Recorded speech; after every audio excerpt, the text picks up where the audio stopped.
So what we're gonna make is called a bust. It's gonna be a tiny, probably silly one, but a bust is the ceramic term, or not the ceramic, the artistic term of when it's a sculpture from the shoulder. So the first thing we're gonna do is we're gonna need to separate the head from the neck and shoulders, right? So we're gonna use our hands for the bottom third and kind of just squeeze around, and where our fingers are, that's gonna be the neck.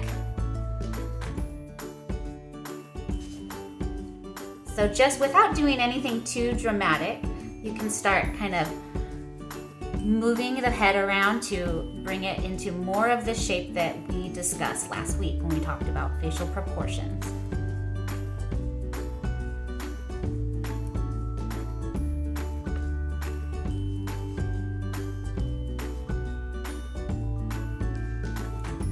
So far, this is what I got.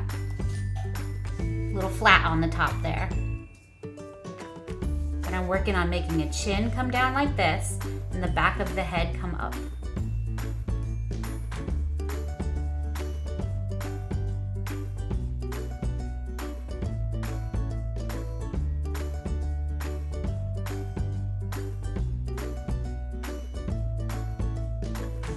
Okay, so right here is where the eyes are gonna go. It's about halfway from the chin, between the chin and the top of the head. And then while you're at it, go ahead and use your tools to make the center line. So we'll have that to go on too.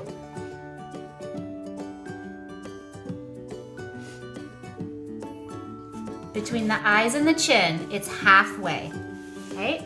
So remind yourself, right, everybody? And then go ahead and make a little mark where you're gonna be putting the base of your nose. 1/3. So you're gonna have a little bit more space on the bottom than on the top, but you're gonna have your lines. So we have kind of the basic outline of where all of your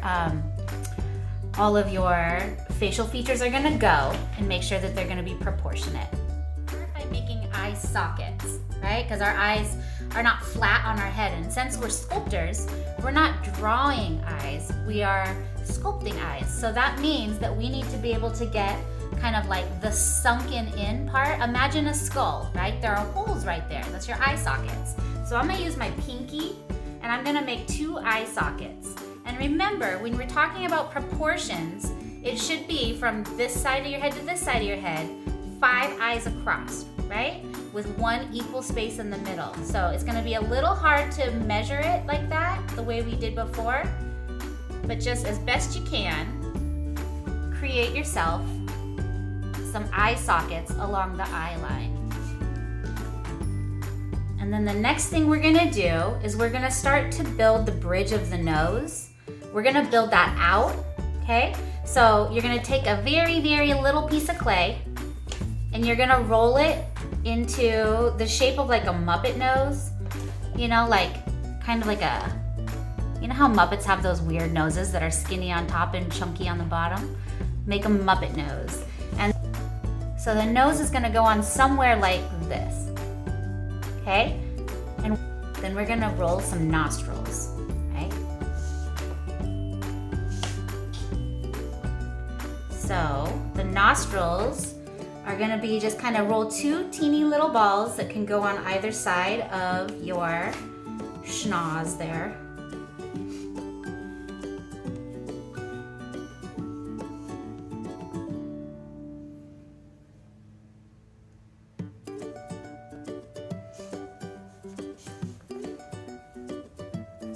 Okay, so if you're still making your nose, that's okay, but I want you to watch this part, okay?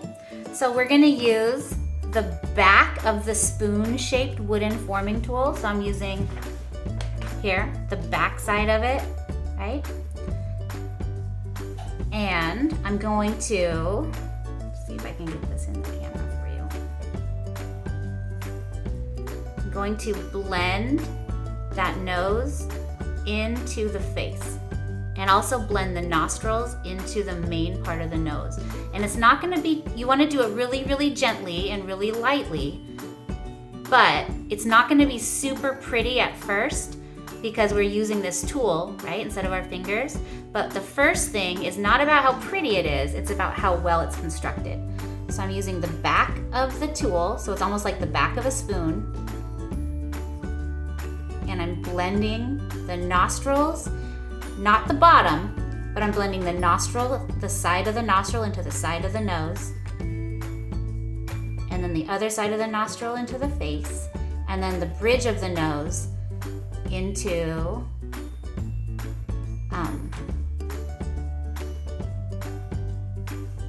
the face. And then you can work on, while everyone's getting caught up, you can work on doing a little bit of shaping of the nose.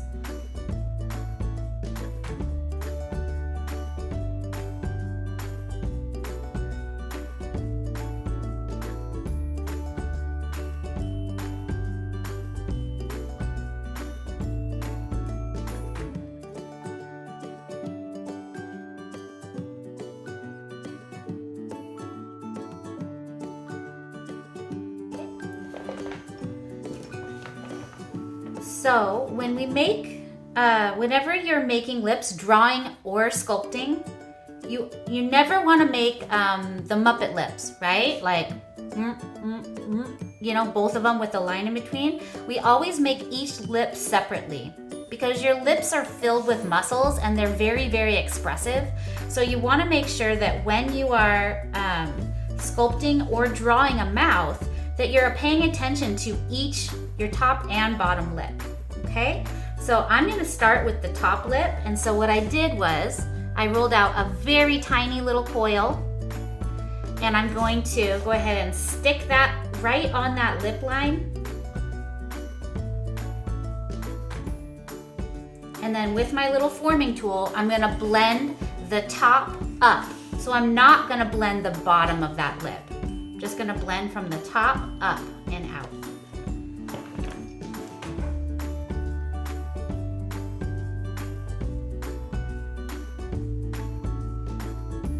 Usually the bottom lip is a little bigger than the top lip.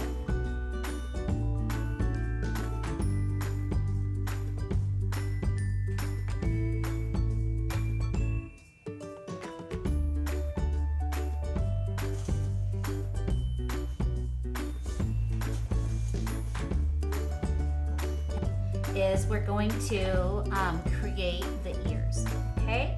So for the ears, they're so detailed that we're not gonna jump into all the details. We're gonna create something that feels like an ear, right? So it's not gonna be the full ear with all the details. We're gonna create kind of a simplified version that's going to feel like an ear. And so remember, the ears are not little. They go from your eyes, your eye line to your lip line, okay? So what we're gonna do is roll out a small coil and kind of form it into like almost a question mark shape. Okay. So you see that little question mark shape? And then I'm going to put it where on the side of the head, but lined up at the eye, from the eye to the nose. And then blend it in towards the head. But here, I'll show you in a second. Blend it in towards the head and not in the back. So I blended it from this side. Let's see. I'm sorry, it's having trouble focusing for you guys. Right? So it's blended towards the face. The back is not blended, so it stands off in the back. And this is all we're really gonna do for the ears. We're gonna roll them into some little eyeballs that are gonna fit in the sockets. And the idea is we don't want the eyeballs to be jetting out like bug eyes, right? You want the eyeballs to be small enough that they fit inside the eye socket. Okay, so here's an example. Let me hold this up for you guys. Okay, so it fits, if I show you from the side, it looks all funky now because I don't have eyelids, but it fits inside. It's not protruding out a crazy amount. And so make 2 eyeballs that are equal size, otherwise you're gonna have wacky eyes. that's for another project.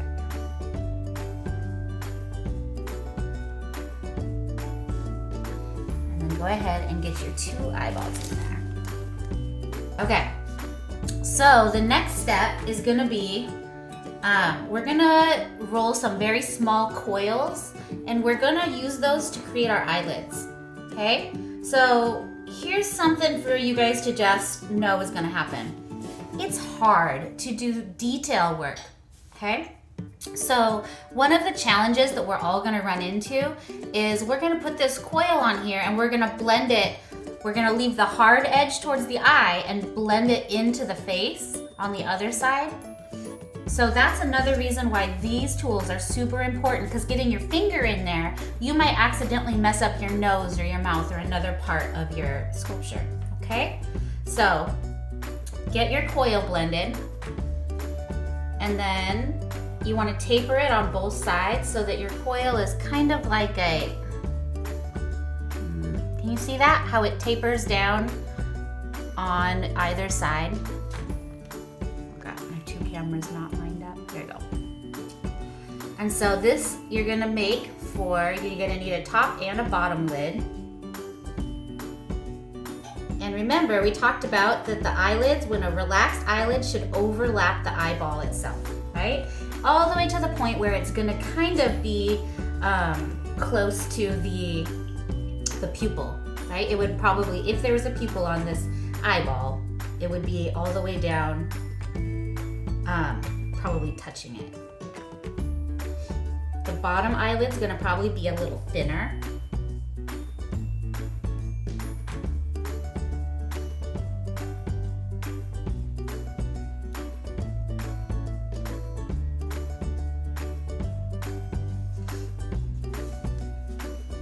So before I do any blending, this is basically what I have, right?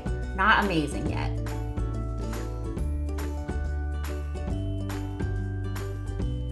Here, I'll just kind of reposition those a little bit. So there. Then, using your blending tool or your forming tool, use the back of the spoon side. Really carefully, without messing up our nose or our mouth or any other part, we're gonna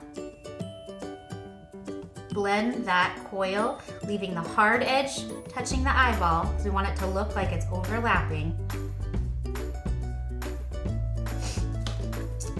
And then blending it into the face. See this little gouge right here? I'm gonna have to change that a little bit. It's a little too wide. So I'm gonna close up the eyelid a little bit. Okay. So this is what we're left with at this point. And then you're gonna go ahead and just then kind of blend it out with your fingers while we're waiting for everyone to catch up.